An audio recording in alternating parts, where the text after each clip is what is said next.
Diaspo Actu.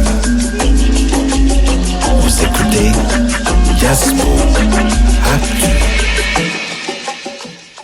Bonjour chères auditrices et chers auditeurs de la chaîne Diaspo Actu, chaîne qui traite de l'actualité africaine et de sa diaspora.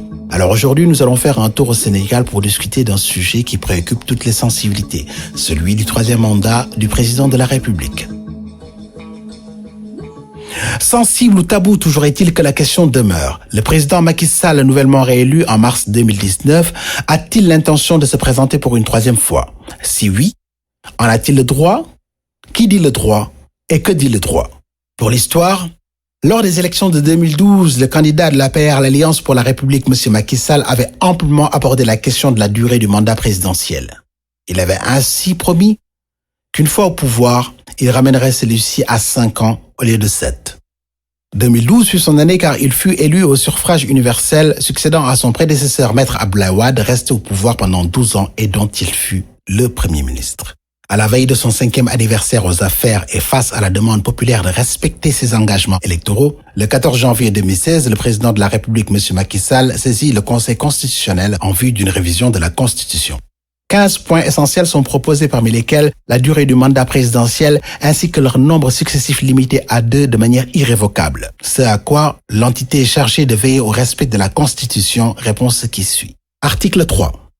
La disposition transitoire prévue à l'article 27 dans la rédaction que lui donne l'article 6 du projet et au terme de laquelle cette disposition s'applique au mandat en cours doit être supprimée.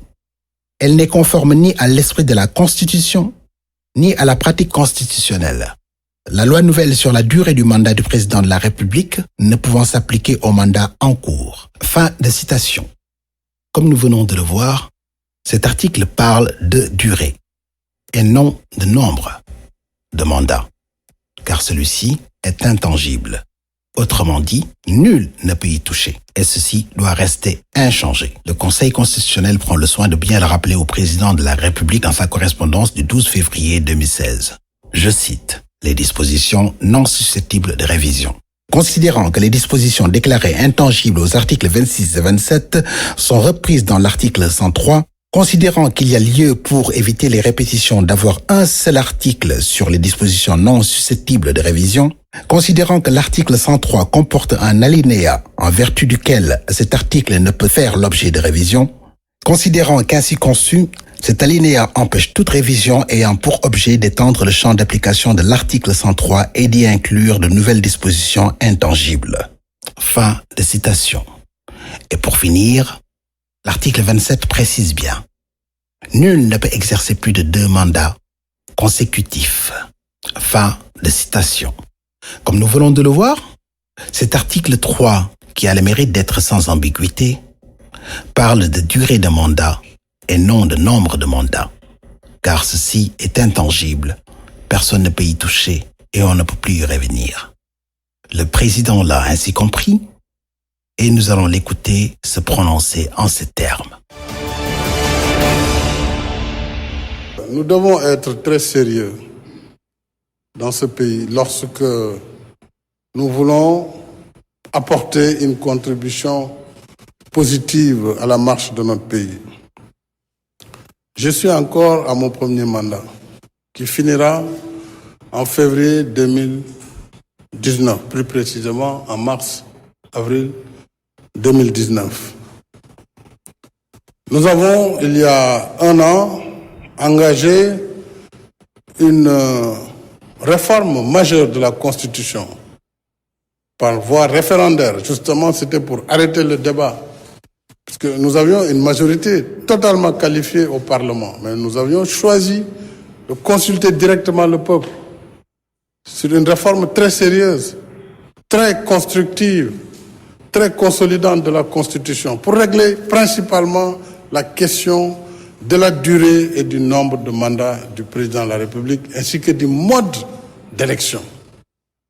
Cette question a été définitivement fixée dans cette Constitution. D'ailleurs, en 2016, ce dont il était question, c'était moins le nombre de mandats que la durée. On devait passer du septennat au quinquennat bloqué. Mais le nombre de mandats s'est réglé depuis très longtemps, c'était 2 mandats.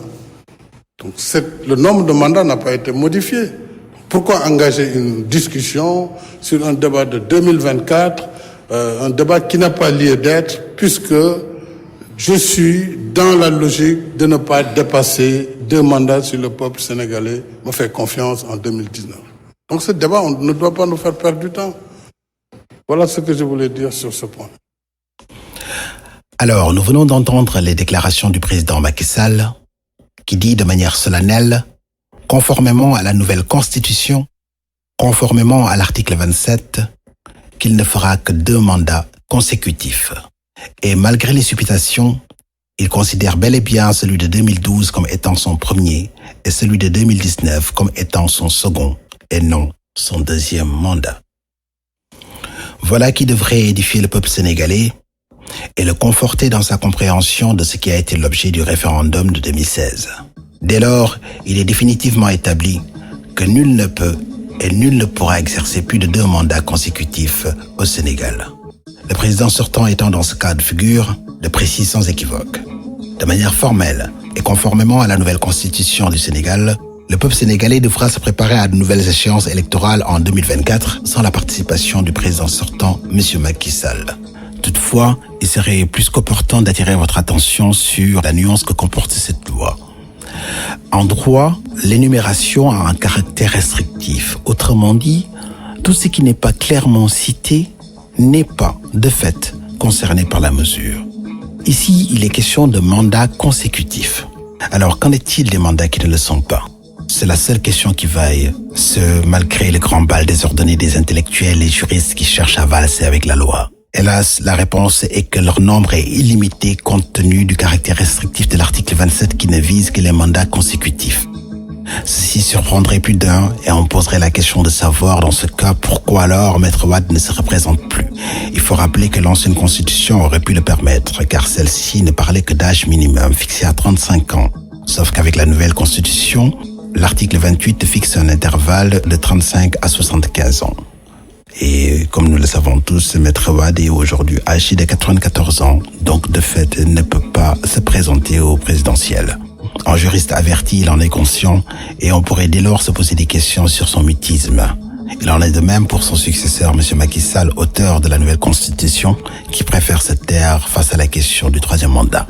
En conclusion, et conformément à l'article 27, la candidature du président sortant, M. Macky Sall, pour les échéances de 2024 est irrecevable, au risque de briguer un 3e mandat consécutif qui est anticonstitutionnel. Par contre, rien ne lui empêche de revenir à partir de 2029 et de se représenter autant que possible, jusqu'à la veille de ses 75 ans, avec une interruption après 2 mandats consécutifs, comme le stipule l'article 28. Mais pour y remédier, rien de plus facile. Il suffira tout simplement de simplifier la loi en écrivant ceci.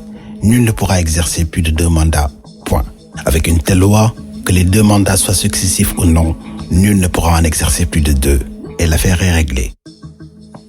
Ainsi se termine ce numéro portant sur le 3e mandat du président de la République du Sénégal. En espérant vous avoir bien éclairé, je vous donne rendez-vous la semaine prochaine, à la même heure, pour un nouveau numéro. Nous parlerons de l'article 28 de la Constitution du Sénégal qui invalide de fait toute candidature d'un binational à la présidence du Sénégal. D'ici là, portez-vous bien. À la semaine prochaine. Diaspo Actu. Vous écoutez Diaspo Actu.